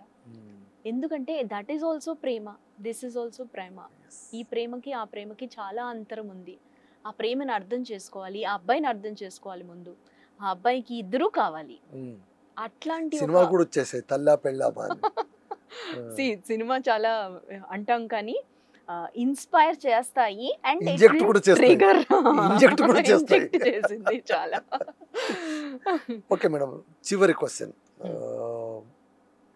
రిలేషన్స్ గురించి మనం రకరకాలుగా మాట్లాడుకున్నాం, పేరెంటింగ్ నుంచి, యూత్ నుంచి, మొగుడు పెళ్ళాలు, అత్త కోడళ్ళు అన్ని మాట్లాడేసుకున్నాం. ఒకటి చెప్పండి, Hmm. మనిషిగా కంప్లీట్నెస్ తెచ్చుకోవడానికి, బంధాన్ని పటిష్టపరచుకోవడానికి లా ఆఫ్ అట్రాక్షన్ని యాజ్ ఎ ఇన్స్ట్రుమెంటల్గా మనం ఎంతవరకు ఉపయోగించుకోవచ్చు? అబ్సల్యూట్లీ అండి. అంటే లైఫ్ స్కిల్స్ నేర్చుకోవాలి అంటే లా ఆఫ్ అట్రాక్షన్ తెలిసి ఉండాలి. ఎందుకు అంటే మన లా ఆఫ్ గ్రావిటీ గురించి తెలుసు అవును. అంటాం కదా, అదే విధంగా లా ఆఫ్ అట్రాక్షన్ ఖచ్చితంగా పనిచేస్తుంది అనేది ఇంకా అది ఇంకా గోల్డెన్ వర్డ్స్లో రాసేసుకోవాలి. ఓకే, అది ఎక్కడ నడుస్తుంది? అంతా మన థాట్స్లో. Thoughts. So thought is your director. అంటే నీ స్టోరీని నువ్వు రాయగలగాలి, నీ డెస్టినీని నువ్వు రాయగలగాలి. నా డెస్టినీని నేను రాసి ఇది నేనే చేసా అంటే ఏముంటది ఆ లైఫ్? అది ఆ డెత్ బెడ్ మీద నిల్చున్నప్పుడు చెప్పాలన్నమాట, ఈ లైఫ్ని నేనే రాశాను అన్న చెప్పగలిగే సత్తా ఉండాలి. అంటే ఈ లా ఆఫ్ అట్రాక్షన్ అనే టెక్నిక్స్ని అంతగా అది పనిచేస్తుంది. నాట్ ఓన్లీ ఫర్ రిలేషన్షిప్, అంటే ఈ రిలేషన్షిప్తో అలైన్మెంట్ అనేది నేర్చుకుంటాం. నేను అంటున్నాను కదా, నా జీవితంలో రిలేషన్షిప్కి ఇప్పుడు చాలా ప్రాముఖ్యత ఉంది. అంటే నేను మనుషులతో ఇప్పుడు కలవడానికి ఇష్టపడతాను. ఎందుకు? ముందు అలా కాదు. ఇప్పుడు ఎందుకు ఇష్టపడుతున్నానంటే అందులో నుంచి నేను చాలా నన్ను నేను చూసుకుంటున్నాను. అందులో చూసుకుంటున్నాను. నాకు కావలసినవి నేను అర్థం చేసుకుంటున్నాను. నాకు కావలసినవి వద్దు అనుకునే దానికి నేను ఎక్కడ అది మార్పు తెచ్చుకోవాలి అనే దాని మీద కూడా వర్క్ చేస్తున్నాను. Everything is happening through thoughts. అన్నీ అయ్యేది థాట్స్లోనే. సో థాట్ని మనం మార్చగలిగితే, ఈ సిద్ధాంతాన్ని మనం అర్థం చేసుకొని, ఈ సిద్ధాంతాన్ని నేను నాలో మొత్తానికి యూజ్ చేయగలిగితే, హెల్త్ పరంగా, కెరియర్ పరంగా, రిలేషన్షిప్ పరంగా, మనీ పరంగా, అహం బ్రహ్మస్మి అంటాం కదా, అహం, నా అహాన్ని నేను తీసేసి ఐఎమ్ జస్ట్ ఎ మీడియం అనుకున్నారు అంటే, మీరు అన్నారు కదా లైఫ్ కంప్లీట్ ఎప్పుడు అవుతుంది అంటే హోలిస్టిక్ లివింగ్లోనే. రిలేషన్షిప్ ఉండాలి, హెల్త్ ఉండాలి, కెరియర్ ఉండాలి, గోల్స్ ఉండాలి, సక్సెస్ అనేది ఉండాలి, పర్సనల్ గ్రోత్ అనేది ఉండాలి, ఈ డిజైర్స్ అనేవి ఉండాలి. డిజైర్ లేకుండా ఏమి చేయలేము. నెక్స్ట్ ఏంటి అనే కసి ఉండాల్సిందే. ఆ కసి లేకుండా బతకలేము. సో ఇవన్నీ ఉండాల్సిందే. ఈ లైఫ్ని ఇలాగే సాగించాలి. ఒడిదుడుకులు వస్తాయి, దాన్ని మనం ఎలా ఛేదించాలి అనే దాని మీద మనము జస్ట్ ఒక్కసారి ఆలోచించి థాట్ని మార్చాలి. ఎందుకంటే సబ్ కాన్షియస్ మైండ్ అక్కడ ఆల్రెడీ బిలీఫ్ సిస్టమ్ ఉంది, దాన్ని కట్ చేయాలి. మళ్ళీ నేను కాన్షియస్ మైండ్లో కొంచెం ప్రాక్టీస్ చేయాలి, రిపీట్ చేయాలి. మళ్ళీ నా లైఫ్ని నేను నాకు కావాల్సిన విధంగా మార్చుకోవాలి. ఇంతే. Life is so simple. Okay, thank you very much madam. చాలా విషయాలు చెప్పారు, చాలా అద్భుతమైన విషయాలు చెప్పారు. మళ్ళీ మరొకసారి మీతో కూర్చొని మరికొన్ని విషయాల గురించి మనం మాట్లాడుకుందాం. So thank you very much అండి. సో ఫ్రెండ్స్, ఇదండి రిలేషన్షిప్ గురించి మనం చాలా కూలంకుషంగా విజయ్ గారు చెప్పారు. మీరు కూడా ఈ యూట్యూబ్ చూసిన తర్వాత మీకు ఏమై అనిపిస్తుందో కామెంట్ బాక్స్లో రాయండి. మీ ఒపీనియన్ ఏముందో అది రాయండి. మీకు ఏమైనా సందేహాలు ఉంటే కూడా దయచేసి మీరు కామెంట్ బాక్స్లో మెన్షన్ చేయండి. We will try to address your problem. Thank you very much for watching 24/7 news channel. నమస్తే.